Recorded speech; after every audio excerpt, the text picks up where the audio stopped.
Hello दोस्तों, Noman cinema में आपका फिर से स्वागत है। आज मैं आपको चार दोस्तों की कहानी सुनाने जा रहा हूँ जो कि गलती से धंधे वाली का दी एंड करके उसे कहीं दफना देते हैं, लेकिन इससे उनकी ज़िंदगी में कैसी मुसीबतें आती हैं कहानी में देखते हैं। तो मूवी की शुरुआत एक वेडिंग से होती है जहाँ दो आदमी काफ़ी घबराई हुई डरी हुई हालत में बैठे हुए हैं। शादी का माहौल है, इन्हें खुश होना चाहिए, लेकिन कुछ तो गड़बड़ थी जिसका पता लगाने के लिए कहानी चलती है कुछ दिन पहले, जहां काइल और लोरा को दिखाया जाता है जिनकी शादी में कुछ ही दिन रह गए हैं। शादी से पहले काइल अपने दोस्तों को बैचलर्स पार्टी देने वाला है। फिर सीन शिफ्ट होता है जहां हम काइल के दोस्तों को देखते हैं जो कि हैं रॉबर्ट, चार्ल्स, दो भाई एडम और माइकल। आज सभी इकट्ठे हुए हैं बैचलर्स पार्टी एंजॉय करने के लिए जो कि काइल ने वेगस शहर में देने वाला है। वहां जाने के लिए एडम अपनी प्यारी मिनी वैन लाया है। सभी अपनी परिवार से मिलते हैं और निकल पड़ते हैं वेगस शहर की ओर पार्टी करने। वेगस पहुंच के पहले सभी एक रूम लेते हैं, वहां ढेर सारा नशा करते हैं। इसी बीच काइल के लिए बाकी दोस्त एक कॉल गर्ल को बुलाते हैं ताकि काइल शादी से पहले अपनी फॉर्म में आ जाए, लेकिन काइल अपनी होने वाली बीवी को चीट नहीं करना चाहता, जिसकी वजह से वो कॉल गर्ल के साथ कुछ भी करने से मना कर देता है। तभी माइकल का मूड बनता है और वो कॉल गर्ल को वॉशरूम ले जाता है और उसके साथ वाइल्ड तरीके से ब्लूटूथ कनेक्शन जोड़ने लगता है। लेकिन कनेक्शन के दौरान लड़की के सिर में गलती से एक कील लग जाती है जिससे बेचारी की वहीं मृत्यु हो जाती है। माइकल जब लड़की के सिर में से खून निकलता देखता है तो वो घबरा जाता है। उसका खुद का गाउन पूरा खून से भर चुका था। वो घबराया हुआ बाहर आता है। सभी उसे इस हालत में देख के डर जाते हैं। सभी फिर वॉशरूम में जाते हैं। एडम देखता है कि कॉल गर्ल मर चुकी है। चार्ल्स और काइल बाकियों को कहते हैं कि हमें पुलिस को कॉल करनी चाहिए, लेकिन रॉबर्ट इस बात के पक्ष में नहीं था। वो कहता है कि हम सभी ने नशा किया हुआ है, हमारी बात पर कोई विश्वास नहीं करेगा कि ये एक सिर्फ एक्सीडेंट था। अगर पुलिस यहाँ आई तो माइकल लंबे समय के लिए जेल जाने वाला है, जो कि माइकल बिल्कुल भी नहीं चाहता। लेकिन उसका भाई एडम पूरी तरह से डर चुका था और घबरा भी गया था, जो कि आम इंसान ऐसी सिचुएशन में होगा ही होगा। वो किसी की सुन नहीं रहा था और फोन उठा के पुलिस को कॉल करने लगता है, जिसकी वजह से सभी उसे ऊंची ऊंची बोलने लग जाते हैं। एडम लेकिन माइकल से लड़ पड़ता है और कहता है कि उसकी वजह से हम सभी जेल जाने वाले हैं। रॉबर्ट लेकिन कहता है कि कोई भी जेल नहीं जाएगा, वो बॉडी को ठिकाने लगाएंगे और चुपचाप वापस घर चले जाएंगे। तभी इनके रूम की डोर बेल बजती है। डर के मारे कोई दरवाजा खोलता ही नहीं। दरवाजे पर होटल स्टाफ का आदमी था। जब कोई डोर ओपन नहीं करता तो वो खुद चाबी लगा के अंदर आ जाता है। उसके यहाँ आने की वजह यही थी कि उसे इनके रूम से चिल्लाने की बहुत आवाजें आ रही थी। वो फिर अंदर आता है और सभी को कहता है कि उन्हें चिल्लाना बंद करना होगा, बाकी गेस्ट डिस्टर्ब हो रहे हैं। तभी वो इधर उधर देखता है और उसका ध्यान पड़ता है सीधा वॉशरूम में लड़की की बॉडी पर। वो जल्दी वॉशरूम में जाता है। अब रॉबर्ट को पता था कि ये आदमी सभी को जेल करवा देगा। जल्दबाजी में वो गार्ड को चाकू मार के वहीं मार डालता है। अब जहां इन्हें एक बॉडी ठिकाने लगानी थी, वहीं अब इन्हें दो बॉडीज निपटानी थी। पूरा वॉशरूम खून से भरा हुआ था। फिर सबसे पहले सभी स्टोर पे जाते हैं और वहां से जो सामान चाहिए वो लाते हैं। वॉशरूम को अच्छे से साफ करके बॉडीज के टुकड़े टुकड़े करके बैग में डालते हैं और चले जाते हैं एडम की मिनी वैन में वेगस के वीरान एरिया में, जहां वो बॉडीज को दफना देते हैं। अब जाने से पहले रॉबर्ट सभी को कहता है कि आज रात जो भी हुआ हम इसके बारे में कभी भी बात नहीं करेंगे। जो लोग खुशी खुशी बैचलर्स पार्टी एंजॉय करने गए थे, सिर्फ एक रात में ही उनकी पूरी दुनिया अपसाइड डाउन हो चुकी थी। सभी नॉर्मल होने का ट्राई कर रहे होते हैं, लेकिन एडम नहीं। वो काइल के साथ होता है और उसे कहता है कि मेरी मिनी वैन के बारे में पुलिस को किसी न किसी तरह पता लग ही जाएगा, फिर उसे जेल हो जाएगी। काइल उसे समझाने की कोशिश करता है कि ऐसा कुछ भी नहीं होगा। फिर दिखाते हैं कि एडम मिनी वैन से अपनी फैमिली के साथ कहीं जा रहा था, लेकिन एंग्जाइटी की वजह से वो मिनी वैन का एक्सीडेंट करवाने ही वाला होता है कि बच जाता है, लेकिन उसके बीवी बच्चों को फ्रैक्चर आ जाते हैं। फिर आती है काइल और लोरा की शादी से पहले पार्टी की रात, जहां एडम को फिर से एंग्जाइटी अटैक आने लगता है। बाकी दोस्त समझ जाते हैं कि एडम कुछ गड़बड़ कर देगा। एडम को अंदर ही अंदर दो खून करने की गिल्ट खाई जा रही थी। काइल फिर एडम को बाहर लेके आता है। एडम कहता है कि वो और अपने आप को रोक नहीं सकता, वो पुलिस को सब कुछ बता देगा। तभी वहां उसका भाई माइकल आ जाता है और गुस्से में चिल्लाता है कि कोई पुलिस के पास नहीं जाने वाला। एडम कहता है कि उसकी मिनी वैन का पुलिस को पता चल जाएगा। दोनों भाइयों में बहस होने लगती है।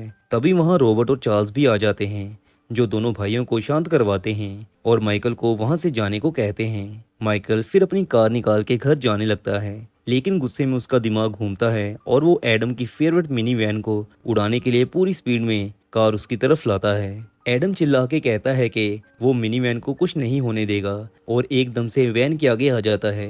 माइकल से कार की ब्रेक नहीं लगती और एडम बुरी तरह से जख्मी हो जाता है, जिसके बाद सभी एडम को लेकर हॉस्पिटल पहुंचते हैं। एडम की हालत काफी सीरियस थी। पुलिस वाला भी वहां आता है और सभी से एक्सीडेंट के बारे में पूछता है, लेकिन सभी यही कहते हैं कि ये सिर्फ एक एक्सीडेंट था और कुछ भी नहीं। डॉक्टर फिर एडम की बीवी को कहते हैं कि आपके पति के पास कुछ समय ही बचा है, आप उनके साथ बात कर लीजिए। एडम की बीवी उसके पास जाती है। एडम उसके कान में कुछ कहता है, जिसके बाद वो वहीं दम तोड़ देता है। अब दोस्तों, बुरे काम का नतीजा तो बुरा होना ही था। लेकिन जब एडम की बीवी एडम से बात कर रही थी तो उसे रॉबर्ट ने देख लिया था और वो किसी भी हालत में जेल जाना नहीं चाहता। फिर एडम का फ्यूनरल होता है, जहां माइकल खुद को अब एडम का कातिल मान रहा था। वो भी अपने भाई की तरह एंग्जाइटी का शिकार हो रहा था। माइकल भी किसी भी पल सब राज खोलने ही वाला था। ये बात रॉबर्ट नोट कर लेता है। इधर अपने दोस्त की डेथ के कारण काइल लोरा को कहता है कि उन्हें अपनी वेडिंग की डेट आगे कर लेनी चाहिए, लेकिन लोरा ने अपनी सारी सेविंग्स वेडिंग पर लगा दी थी। ऊपर से उसकी फैमिली भी आ रही थी। वो किसी भी हालत में वेडिंग डिले नहीं कर सकती। तभी काइल को एडम की बीवी की कॉल आती है और वो उससे पूछती है कि वेगस में आखिर हुआ क्या था। ये सुनते ही काइल घबरा जाता है। वो लेकिन एडम की बीवी को कहता है कि